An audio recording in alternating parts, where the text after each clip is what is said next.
Hello there, everyone. Judge Andrew Napolitano here on Judging Freedom. Today, I have a very special guest who I am privileged to know as a colleague and a friend for many years back in my Fox days when my guest was a regular guest on Fox. You may know him as the person who almost became, in a shock election, the governor of California. I know him as a brilliant legal scholar, as a graduate of Brown University and the University of Michigan Law School, who believes that our rights come from within us and not from the government. I speak, of course, you recognize him, of the great Larry Elder. Larry, what a pleasure, from the snowy hills of Northwest New Jersey to wherever you are, probably on a beach somewhere in California.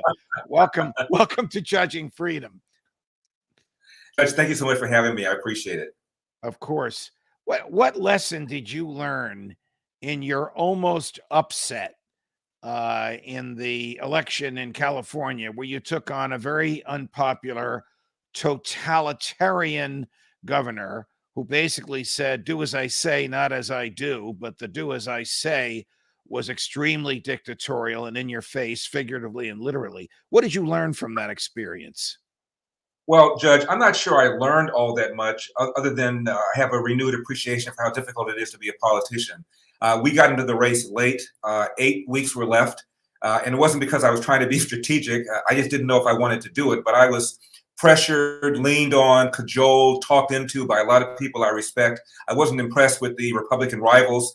I didn't think the lead, it was down double digits until I got into the race, and then went into the margin of error. And I guess we learned what it's like. I had 4 opponents, in my opinion. Obviously, Gavin Newsom, but also the rivals. They took snipes at me as I was gaining in momentum. I became the front runner right away. In my campaign, and I made a decision at the very beginning, Judge, that we would not take shots at any of the Republican rivals because it's a 2-step deal. The recall was, first of all, the voters had to vote to recall him by 50% plus 1, and then whoever got the highest number of votes on the replacement side would become governor. So nothing matters until 50% plus 1 would have voted to recall him. So during the campaign, anytime anybody brought up any of my rivals, whether it was the 2-term mayor of San Diego, Kevin Faulconer, or an assemblyman, Kevin Kiley, or Caitlyn Jenner, or John Cox, who ran against him the first time, I always said, this is not about any of these guys. It's about Gavin Newsom. It's about crime. It's about homelessness. It's about the fact that people are leaving California for the very first time. And so, and the party did not endorse me, not the Republican Party. So it was an insurgency kind of campaign. So I ran against Gavin Newsom. I ran against Republican rivals. I ran against all these special interests that aligned to raise almost $200 million to get Newsom to retain his seat. He ended up, Judge, spending 50% more per vote than he spent to get his job. He spent 50% more per vote to keep his job. So we scared the bejesus out of him. And the other big rival, of course, was the hostile, and I mean hostile, media. I was called by a columnist at the LA Times, quote, the black face of white supremacy, close quote. Another columnist said that my views were white supremacist views. And interestingly enough, during the campaign, Judge, you know, I'm a small little libertarian like you. I never once said, vote for me or against me because I'm black. I never made a big deal out of the fact that if I were elected, I'd be the first black governor of California. But the New York Times wrote a very hostile, long piece about me during the campaign. Never once mentioned that I was black. Never once mentioned that I'd be the first black governor of California. And Judge, I'm fine with that. Isn't it time we talk about somebody's qualifications or lack thereof and not talk about their race or their gender or their ethnicity or their religion? On the other hand, but one more point, real quick, Judge. The very same day, however, the New York Times wrote a long article about the first female governor of New York because she has a D at the end of her name. Her firstness was relevant.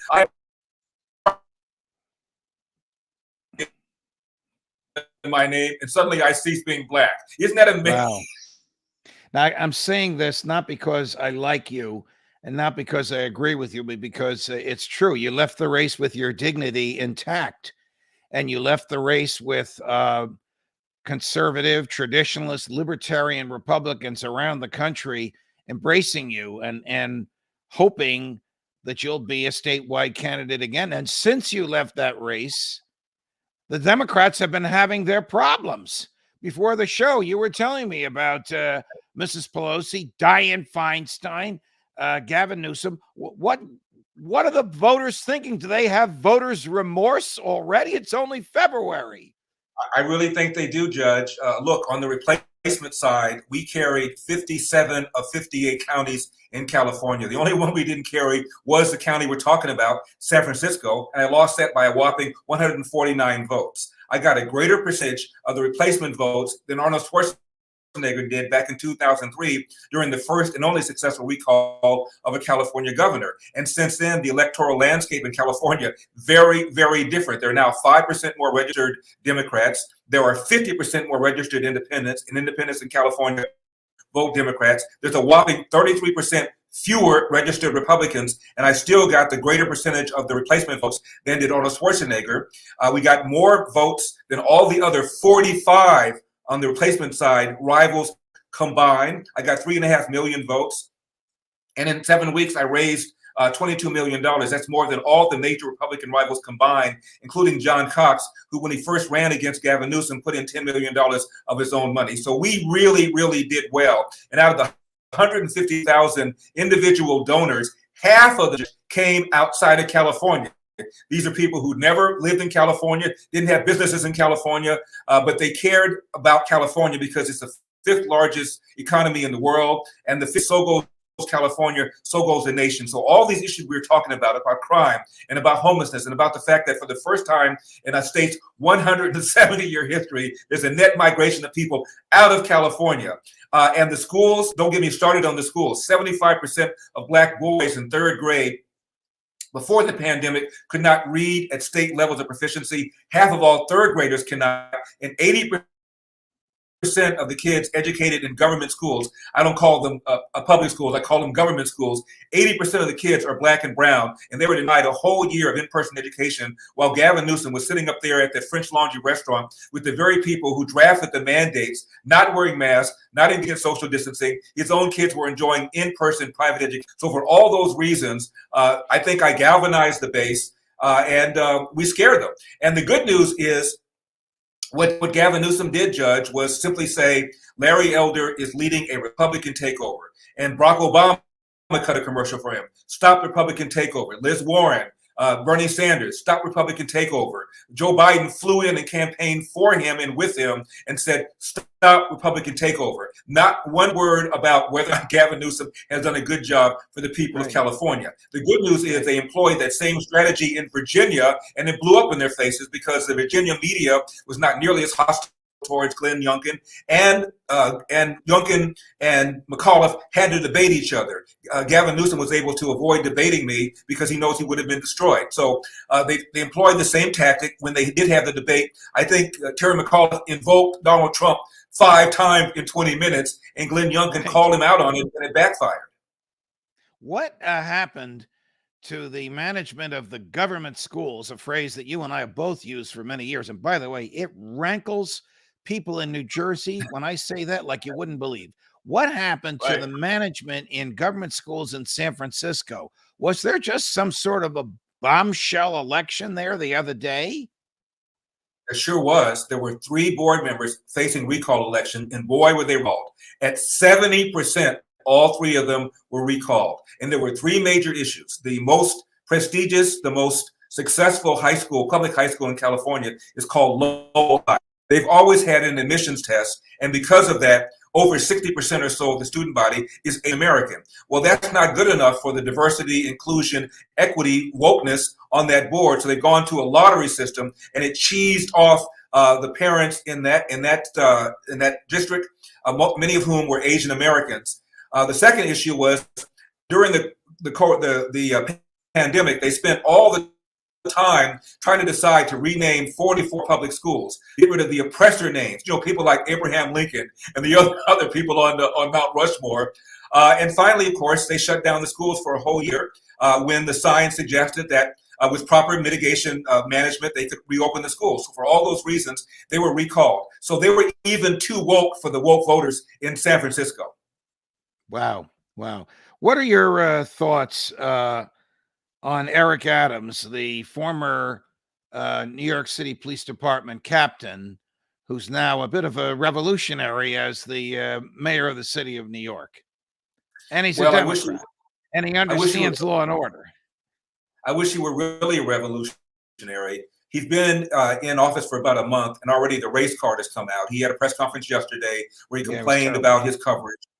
It was awful. And I mean, come on, this is the guy who got endorsed by the New York Times. The New York Times did not endorse the Asian American candidate, Yang, not endorse the white candidate. They did not endorse Curtis Sliwa. They endorsed this guy, and here he is whining about his coverage. And he's whining about his coverage because he ran, as you pointed out, as a law and order kind of guy, promised to reinstate the anti-gang unit, and then backed away from it, and has now kept the same face mask, vaccine mandate policies that de Blasio had employed and besides for. And he's not bringing back broken windows. He's not bringing back stop, question, and frisk. So I'm not sure whether he really is a law and order kind of guy. Seems to me that once he got there, he became your basic soft on crime Democrat. So I'm not impressed.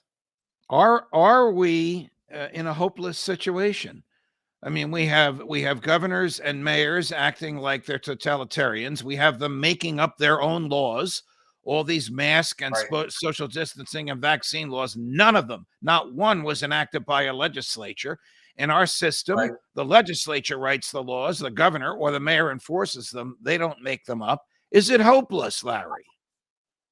I don't think so. Look at the polls. Joe Biden is underwater in every state other than 4. He's even underwater here in California. A growing number of people are saying, look, everybody in the high risk groups who wants to be vaccinated, has been vaccinated, can be vaccinated for free, and that's the risk group that we need to be concerned about. Young people who are healthy, who don't have other comorbidities, are not likely to get really sick, not likely to be hospitalized, and certainly not likely to die. And there's a growing recognition of that, which is what I said during the campaign. And I got hammered as an anti-vax guy.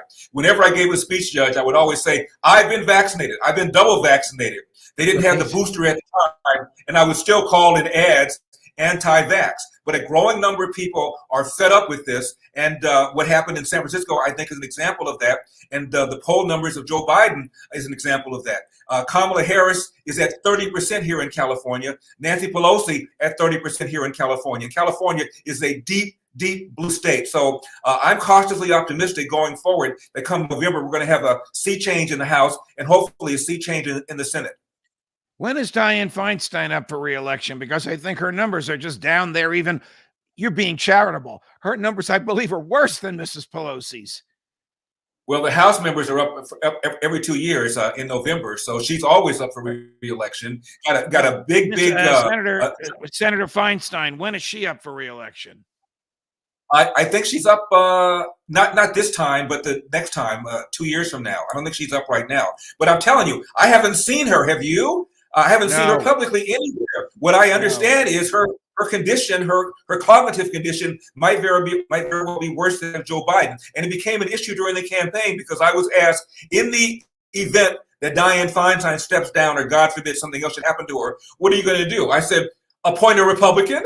And of course, what do they expect you to do? Exactly, because that would switch the power in the Senate. And when one of my opponents, a Republican, said he would leave it up to the voters of California, which was a dodge. I said, I'm a Republican. I'm going to appoint a Republican, just as a Democrat governor would support a Democrat governor to succeed her in the event that she steps down. So should Donald Trump be the presidential nominee in 2024, or is he a drag to many voters, even those who voted for him 2 years ago and 6 years ago? Well, I voted for him twice. I'm a fan of Donald Trump. I campaigned with him and for him the first time he ran. And if he runs again and gets a nomination, I will enthusiastically support him. But I'm not wedded to him. I'm wedded to his policies, strong on national security, strong on the borders. The 3 judges that he appointed to the Supreme Court, they were all home runs, low taxes. And I think he doesn't get enough credit for reducing all the regulations that he did. So as long as people pursue his policies, I'm fine. I'd be fine with Ron DeSantis. I'd be fine with Mike Pompeo. But I think Donald Trump is the 800-pound elephant in the room. He's got a lot of money, not just his own money, but also money from the donor class. So if he runs, he'll be formidable. Does he have baggage? Absolutely. But anybody he runs against is going to have baggage. Joe Biden has baggage. Kamala Harris certainly has baggage. And I don't see them getting rid of Kamala Harris. The most loyal part of the Democratic base are black females, and they love them some Kamala Harris. And if it is perceived that she's been kicked aside for somebody else, the wrath of the black female voter will be something to behold. The last question for you, this wasn't going to be my last question, but I sense in you a certain joy in espousing your views as articulately as you do. And I also sensed in you during the campaign a certain joy. Now, a lot of politicians are angry. You're happy. Will you do this again, Larry Elder, in California? Well, for now, I've set up a political action committee called Elder for America. I'm asking people to throw a little something in the tip jar so I can help Republicans take back the House, take back the Senate, and I can do more to get these woke school board members out of here, get these soft on crime DAs out of here, and campaign against things like critical race theory. So that's what I'm going to do in the intermediate term. But beyond that, I've left the door ajar. I'm not going to run against Gavin Newsom this November for all the reasons I mentioned. We're outnumbered 3-1, but I am leaving the door open for a future race for some other time. But I was joyful. I did have a good time, but the media did not, and during my campaign stump speeches, and I spoke often with crowds people told me were larger than those of Donald Trump. And I cracked joke after joke after joke. And then I cut on television and they never show any of the jokes. They just show me being somber, being serious, because that's the face that they wanted. They wanted this angry guy. I'm not an angry guy. I'm a happy guy. And I really thoroughly enjoyed campaigning. I had never run for anything before other than third grade class president. And I found that I was good at it. And I found that I enjoyed it. And I found that I missed talk radio a lot less than I thought I would. So you're right. I am a happy guy because, my goodness, look at me. My dad was a janitor. I went to an Ivy League college. I'm a lawyer. I've now got a talk show in 300 markets. I'm a New York Times bestseller. I have a star on the Hollywood Walk of Fame, for crying out loud, on the corner of Hollywood and Vine. Touch me. I cannot believe the things that's happened to me. God would be upset with me if I were unhappy. Larry, I love you. Larry's PAC is elderforamerica.com. I hope you'll come back and visit with us again. It's a pleasure. Judge Napolitano, Judging Freedom. You know where to find me. Thanks, I appreciate it.